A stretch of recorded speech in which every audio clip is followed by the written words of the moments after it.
Hello दोस्तों, स्वागत है आप सभी का आपके अपने इस यूट्यूब चैनल चैंपियन भारतवर्ष में। आज की इस वीडियो में हम लोग क्लास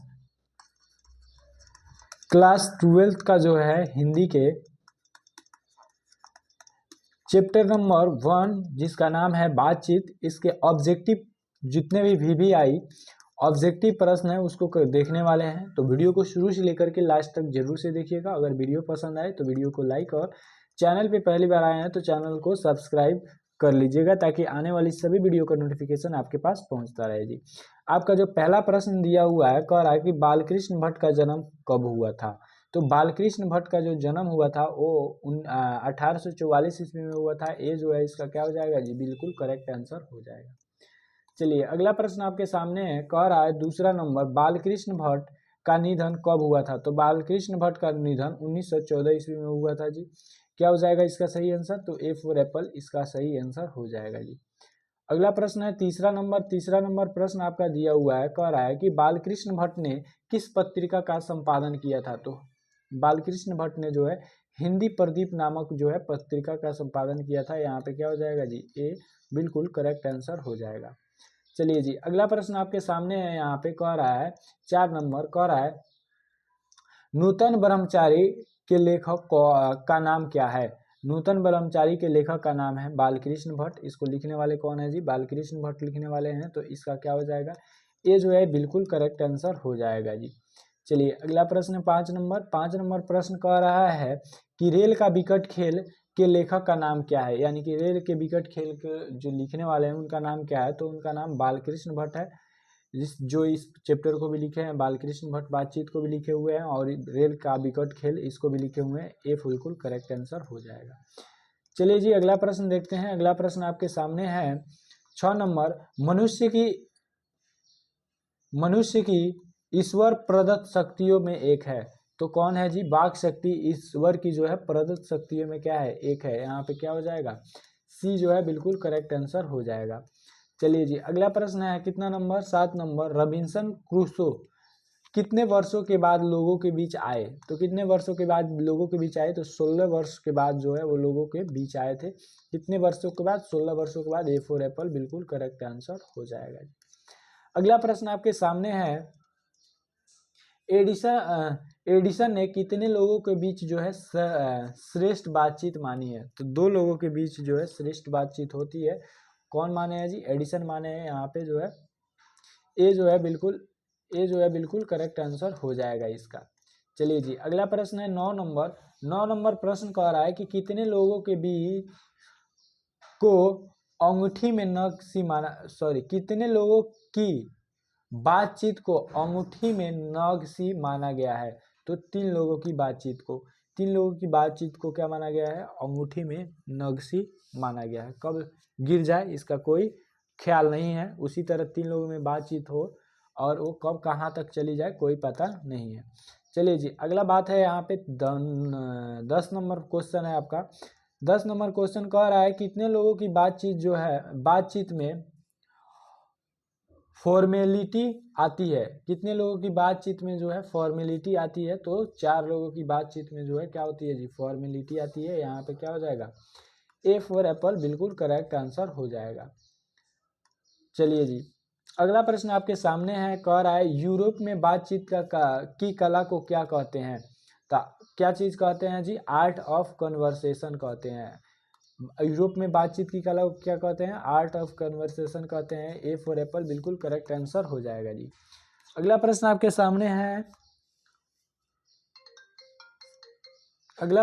सामने है, कह रहा है 12 नंबर, काव्य कला प्रवीण गोष्ठी को क्या कहते हैं। काव्य कला प्रवीण गोष्ठी को क्या कहते हैं। तो क्या चीज कहते हैं जी, सुहद गोष्ठी। क्या कहते हैं, सुहद गोष्ठी। यहाँ पे क्या हो जाएगा, ए फॉर एप्पल बिल्कुल करेक्ट आंसर हो जाएगा जी। चलिए अगला प्रश्न है यहाँ पे 13 नंबर प्रश्न दिया है, आधुनिक शुष्क पीड़ितों की बातचीत को क्या कहते हैं। आधुनिक शुष्क पीड़ितों की बातचीत को क्या कहते हैं। तो क्या कहते हैं जी, शस्त्रार्थ कहते हैं। यहाँ पे क्या हो जाएगा, ए जो है इसका बिल्कुल करेक्ट आंसर हो जाएगा जी। वीडियो पसंद आ रही है तो वीडियो को लाइक कर दीजिए और चैनल पे पहली बार आए हैं तो चैनल को सब्सक्राइब भी कीजिए। चलिए जी, अगला प्रश्न है यहाँ पे। अगला प्रश्न आपके सामने है 14 नंबर। 25 वर्ष के ऊपर वाले की बातचीत कैसी होती है? 25 वर्ष के जो है ऊपर वाले लोगों की जो बातचीत होती है वो कैसी होती है? तो कैसी होती है?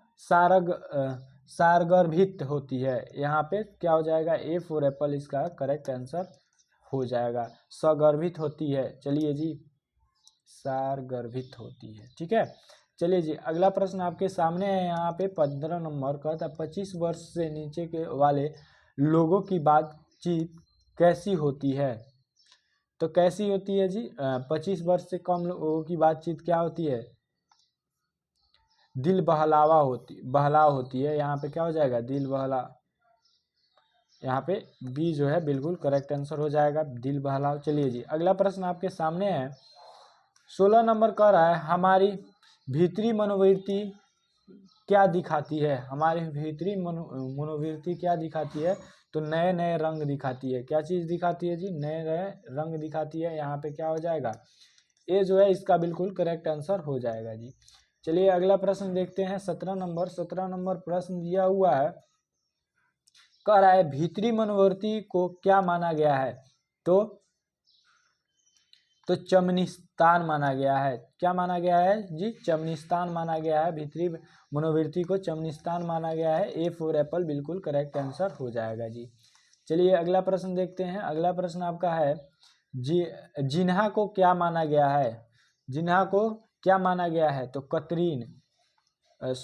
कतरनी माना गया है। कतरनी माना गया है। यहाँ पे क्या हो जाएगा जी? ए फॉर एप्पल इसका भी करेक्ट आंसर हो जाएगा। अगला प्रश्न 18 के बाद 19 नंबर कह रहा है कि क्रोध को क्या माना गया है?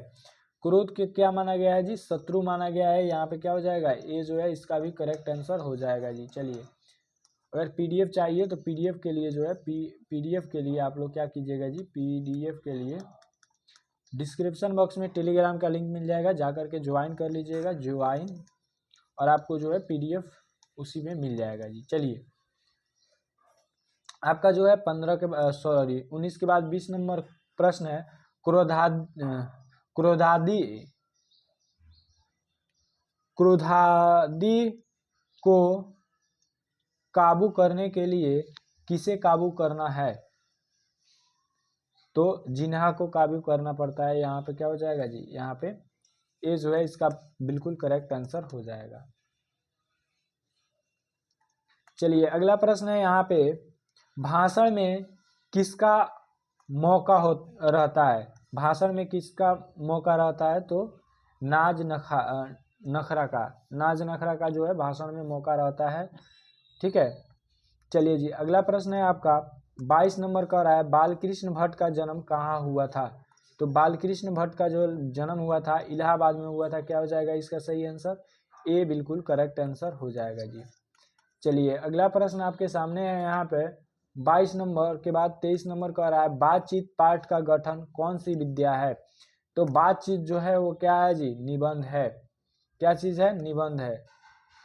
चलिए यहाँ पे ए जो है बिल्कुल करेक्ट आंसर हो जाएगा जी। अगला प्रश्न आपके सामने है 24 नंबर। 24 नंबर का रहा है मनुष्य के रूप का साक्षात्कार कब होता है? बोलने से क्या होता है जी? मनुष्य का साक्षात्कार होता है। आपने चैप्टर पढ़ा हुआ तो पता होगा जी। चलिए अगला प्रश्न आपके सामने है। अगला प्रश्न है क्या चीज? 25 नंबर। 25 नंबर प्रश्न है, कह रहा है कि बोलने से मनुष्य के रूप का साक्षात्कार होता है, किसका कथन है? यानी कि ये किसने कहा था? तो ये जो है किसने कहा था जी? बेन जॉनसन कहे थे। यहाँ पे जो है क्या हो जाएगा? बी जो है बिल्कुल इसका करेक्ट आंसर हो जाएगा जी। चलिए अगला प्रश्न आपके सामने है 26 नंबर कह रहा है काव्य कला प्रवीण विद्वान मंडली को क्या कहा जाता है? तो इसको क्या कहा जाता है जी? तो इसको कहा जाता है सुहद गोष्ठी। क्या कहा जाता है? सुहद गोष्ठी। यहाँ पे क्या हो जाएगा? ए बिल्कुल करेक्ट आंसर हो जाएगा जी। चलिए जी 27 नंबर प्रश्न देखते हैं। 26 के बाद 27 नंबर प्रश्न हमारा दिया हुआ है कह रहा है रॉबिन्सन क्रूसो ने पहली बार किसके मुंह से बोली सुना था। तो किसके मुंह से बोली सुना था जी? फ्राइडे के मुंह से। फ्राइडे के मुंह से जो है क्या सुना था जी? सुना था बोली। ठीक है, तो क्या हो जाएगा 27 का सी बिल्कुल करेक्ट आंसर हो जाएगा जी। चलिए अगला प्रश्न आपके सामने है यहाँ पे 28 नंबर कह रहा है कि बाहरी बातचीत में किसका आवश्यकता पड़ती है। बाहरी बातचीत में किसकी आवश्यकता पड़ती है, किसकी आवश्यकता पड़ती है। 28 नंबर प्रश्न है, बातचीत में किसकी आवश्यकता पड़ती है। तो किसकी आवश्यकता पड़ती है जी? फरीक। ठीक है, चलिए जी, चलिए अगला प्रश्न 29 नंबर है, कह रहा है कि 4 लोगों से अधिक की बातचीत क्या होता है। तो 4 लोगों से अधिक की बातचीत जो होती है राम रमैया हो जाती है। क्या चीज जी? यहाँ पे राम रमैया हो जाती है। चलिए जी अगला प्रश्न देखते हैं, इसका सी हो जाएगा। अगला प्रश्न देखते हैं, अगला प्रश्न आपके सामने है 30 नंबर कह रहा है अनादर का मूल्य किसे कहा गया है। तो अनादर का मूल्य किसे कहा गया है। तो बिना बुलाए जाना, बिना बुलाए जाना इसे क्या कहा जाता है? अनादर का मूल्य। सी बिल्कुल करेक्ट आंसर हो जाएगा। चलिए जी अगला जो है 31 नंबर प्रश्न देखते हैं। 31 नंबर प्रश्न आपके सामने है, प्रपंचात्मक संसार का आईना किसे कहा गया है। प्रपंचात्मक जो है संसार का आईना किसको कहा गया है। तो भीतरी मनोवृत्ति को। क्या चीज को जी? भीतरी मनोवृत्ति को कहा गया है। बी जो है इसका क्या हो जाएगा? करेक्ट आंसर हो जाएगा। अगला प्रश्न आपके सामने है, अगला प्रश्न कह रहा है 32 नंबर, बालकृष्ण भट्ट को आधुनिक हिंदी का आलोचना का जन्मदाता किसे कहा। बालकृष्ण भट्ट को आधुनिक हिंदी आलोचना का जन्मदाता किसने कहा, किसने कहा है। तो वो कहे है राम बिलास शर्मा। यहाँ पे क्या हो जाएगा जी? राम बिलास शर्मा कहे हैं। सी बिल्कुल करेक्ट आंसर हो जाएगा। चलिए जी अगला 33 नंबर प्रश्न देखते हैं, कह रहा है कि बालकृष्ण भट्ट को अध्ययनशील विद्वान और तीक्ष्ण बुद्धि का आलोचन किसने कहा है।